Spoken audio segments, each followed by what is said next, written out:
pas mundësi me tokat edhe me pjesën bujqësore. Unë po flasë kështu në aspektin personal. Unë e ka marrë në Prishtinë që shumë vjetë, po nuk do me thonë kjo që unë e ka marrë veç për pjesën e punës, të angazhimit, hapësira e punës që më është kriju, mu më banë sot këtu.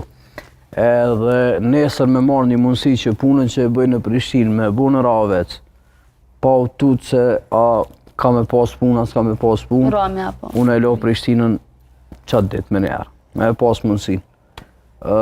Tjetra është, na tash po folim kryeqytetin, po e përfshim, të kryeqyteti së është vendi që mas shumë t'i ka qarkullim të njerëzve të ardhur prej vendeve të ndryshme, sidomos prej vendeve rurale, na qëtunën edhe djelen e shohim çka është fshati për neve që jetojmë në Prishtinë, edhe çka jënë vendet e vogla rurale. Ti qëtunën edhe djelen e ki hapësirë në për Prishtinë një pikë kolon su në sheh. Qëtunë e djele. E ki që premte mramje deri dielën.